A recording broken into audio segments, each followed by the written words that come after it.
10,000 की एसआईपी से कितने दिन में 1 करोड़ बनेगा। तो चलिए मैं सीधे आपको एसआईपी कैलकुलेटर पर लेकर चल रहा हूं और आपको कैलकुलेट करके दिखाऊंगा कि 10,000 की एसआईपी से कितने दिन में आपका पहला 1 करोड़ बनेगा। तो आप एसआईपी कैलकुलेटर स्क्रीन पर देख सकते हैं। यहां पर मैं 10,000 की मंथली एसआईपी ले लूं तो रिटर्न कितना लूं। अब देखो रिटर्न आपके किस कैटेगरी के कौन सा फंड है इस पे निर्भर करता है। मान लो कि कोई स्मॉल कैप कैटेगरी का फंड है तो उससे आप यहां पर 15% तक का रिटर्न लेकर कैलकुलेट कर सकते हो।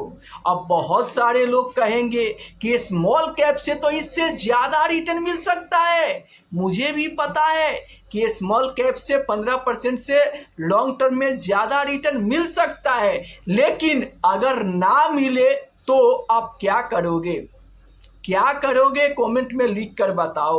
इसीलिए मैं कहता हूं कि आप अपने पोर्टफोलियो में जो भी फंड रखे हो उससे कम रिटर्न की उम्मीद रखो, ताकि वो फंड अगर खराब परफॉर्मेंस भी करे तो भी आपका गोल पूरा हो जाए। आप याद करो वो दिन, एक दिन ऐसा समय था कि SBI small cap fund Nippon India small cap fund को टक्कर दिया करता था। जी हाँ, टॉप परफॉर्मिंग करता था और उसका तगड़ा रिटर्न देखकर जैसे ही लोगों ने इन्वेस्टमेंट शुरू किया, आज देखो एसबीआई स्मॉल कैप फंड लगातार अंडर परफॉर्मेंस कर रहा है और इन्वेस्टर को रिटर्न बनाकर नहीं दे रहा है। तो इन्वेस्टर क्या कर लेंगे, कुछ कर पाएंगे, कुछ नहीं कर पाएंगे। इसीलिए आप अपने स्मॉल कैप फंड से कम रिटर्न की उम्मीद रखो, ताकि आपका फंड खराब भी परफॉर्मेंस करे तो भी आपका गोल पूरा हो जाए। इसलिए मैं यहां पर स्मॉल कैप फंड से 15% का रिटर्न लेकर कैलकुलेट करूंगा। मुझे पता है कि अगर स्मॉल कैप कैटेगरी का कोई भी स्मॉल कैप जैसे Nippon India small cap fund ने टॉप परफॉर्मिंग किया है तो 10 साल में 22% तक का रिटर्न बनाकर दिया है। क्वांट स्मॉल कैप फंड ने टॉप परफॉर्मिंग किया है तो 10 साल में 20% का रिटर्न दिया है। वहीं पर मैं एचडीएफसी स्मॉल कैप फंड की बात करूं तो मीडियम परफॉर्मेंस किया है तो 18% तक का रिटर्न बनाकर 10 साल में दिया है। लेकिन अगर मैं स्मॉल कैप कैटेगरी के खराब से खराब परफॉर्मेंस करने वाले स्मॉल कैप फंड की बात करूं तो आदित्य बिरला सन लाइफ स्मॉल कैप फंड है। इस स्मॉल कैप फंड का 10 साल का रिटर्न आप देखोगे तो 15% तक का रिटर्न इन्वेस्टर को दिया है। एसबीआई स्मॉल कैप फंड का खराब परफॉर्मेंस में रिटर्न देखोगे तो 15% तक दिया है। तो मान लो कि आप यहां पर जिस स्मॉल कैप फंड में इन्वेस्टमेंट किए हो, मान लो कि आपने जिस समय इन्वेस्टमेंट शुरू करते हो, हर एक इन्वेस्टर जब फंड का चुनाव करते हैं तो वो बेस्ट फंड का ही चुनाव करके इन्वेस्टमेंट करते हैं। मान लो कि आज से 5 साल पहले SBI small cap fund top हुआ करता था, उस समय बेस्ट फंड था, तो उस समय कोई सेलेक्ट करके यहां पर इन्वेस्टमेंट शुरू कर दिया और करने के बाद उसका परफॉर्मेंस खराब हो गया, रिटर्न उम्मीद के अनुसार नहीं मिल रहा है, तो आप क्या करोगे, कुछ नहीं कर सकते हो। इसलिए अगर आपके पोर्टफोलियो में स्मॉल कैप फंड है तो आप कम से कम रिटर्न की उम्मीद रखो, ताकि आपका फंड खराब भी परफॉर्मेंस करे तो भी आपका गोल पूरा हो जाए। अब देखो स्मॉल कैप अगर आपके पोर्टफोलियो में है, टॉप परफॉर्मेंस करता है तो 20 से 22% तक का रिटर्न देने का दम रखता है। मीडियम परफॉर्मेंस करेगा तो 17 से 18% तक का रिटर्न दे सकता है और खराब भी परफॉर्मेंस करे तो भी आपको यहां पर 14 से 15% तक का रिटर्न दे सकता है। रिटर्न की कोई गारंटी नहीं होता है। तो अगर आपने स्मॉल कैप फंड में किया है तो खराब परफॉर्मेंस वाली रिटर्न को पकड़कर उम्मीद रखनी चाहिए। अगर आपका मान लो कि मिड कैप फंड में इन्वेस्टमेंट चल रहा है तो मिड कैप फंड से कितना रिटर्न की उम्मीद करना चाहिए, तो मिड कैप फंड से आप यहां पर कम से कम यहाँ पर 13% का रिटर्न उम्मीद करके चलो। जी हाँ, कम से कम मान लो कि आप किसी मिड कैप फंड में इन्वेस्टमेंट किए और उस मिड कैप फंड का परफॉर्मेंस खराब भी हो जाता है ना, तो भी आपको 13 से 14% का रिटर्न बनाकर दे सकता है।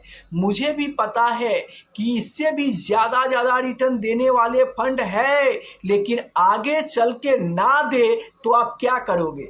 मुझे पता है कि आप कहोगे कि मिड कैप फंड तो इससे भी ज़्यादा रिटर्न बनाकर देता है, लेकिन वो पिछला रिटर्न है। मान लो कि यहाँ पर Nippon India mid cap fund पिछले 3 साल 5 साल में तगड़ा रिटर्न दिया है, लेकिन अगले 3 साल अगले 5 साल में तगड़ा रिटर्न ना दे तो आप कुछ कर सकते हो? कुछ नहीं कर पाओगे। इसीलिए आप अपने फंड से उतना ही रिटर्न की उम्मीद रखो कि अगर आपका फंड अंडर परफॉर्मेंस करे तो भी आपको आपका गोल पूरा हो जाए। तीसरा, अगर मैं फ्लेक्सी कैप फंड की बात करूं, क्योंकि बहुत सारे लोग फ्लेक्सी कैप फंड में इन्वेस्टमेंट करते हैं, तो आपको फ्लेक्सी कैप फंड से कितना रिटर्न की उम्मीद रखना चाहिए? मेरा मानना है कि आपको 12% का रिटर्न यहाँ पर उम्मीद करके और कैलकुलेट करके आपको गोल सेट करना चाहिए। अब आप कहोगे कि पराग पारिक फ्लेक्सी कैप फंड तो 19% तक का रिटर्न दिया है, HDFC फ्लेक्सी कैप फंड 18% तक का रिटर्न दिया है, तो मेरे दोस्त उतना ज़्यादा रिटर्न दे चुका है, अब आगे देगा या नहीं देगा क्या आपको पता है? बिल्कुल पता नहीं है। अगर ना दे तो क्या करोगे? कुछ नहीं कर सकते हो। और अगर इससे ज़्यादा रिटर्न दे दे तो आपका गोल 2 साल पहले पूरा हो जाएगा।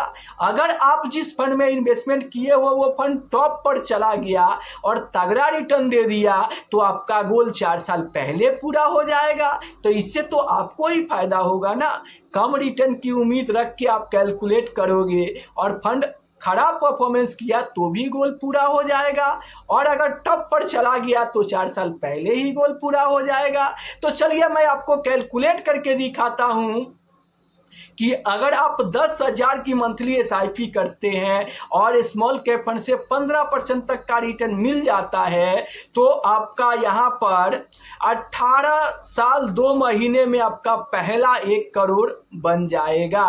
वहीं पर अगर आप मिड कैप फंड में इन्वेस्टमेंट किए हो और 10,000 की मंथली SIP अगर आप करते हो तो आप स्क्रीन पर देख सकते हो यहाँ पर 13% की रिटर्न से 19 साल 8 महीने में आपका पहला 1 करोड़ बन जाएगा। अगर आप चाहते हो कि फ्लेक्सी कैप फंड में 10,000 की मंथली SIP करे तो आप देख सकते हो 12% का रिटर्न पकड़ोगे तो 20 साल 8 महीने में आपका पहला 1 करोड़ बन जाएगा। तो आपने देखा कि सबसे पहले आपका पहला 1 करोड़ स्मॉल कैप बना रहा है, उससे ज़्यादा देरी से मिड कैप बना रहा है और सबसे लेट फ्लेक्सी कैप फंड बना रहा है। क्यों? क्योंकि सबसे आगे स्मॉल कैप रिटर्न के मामले में रहता है, उससे कम रिटर्न मिड कैप में और उससे कम रिटर्न फ्लेक्सी कैप में आपको मिलेगा। तो मेरे दोस्त, मैं इस वीडियो के माध्यम से आपको यही बताना चाहता हूं कि आप चाहे किसी भी फंड में इन्वेस्टमेंट करते हो, अपने फंड से रिटर्न की उम्मीद कम से कम रख के कैलकुलेट करो। क्यों?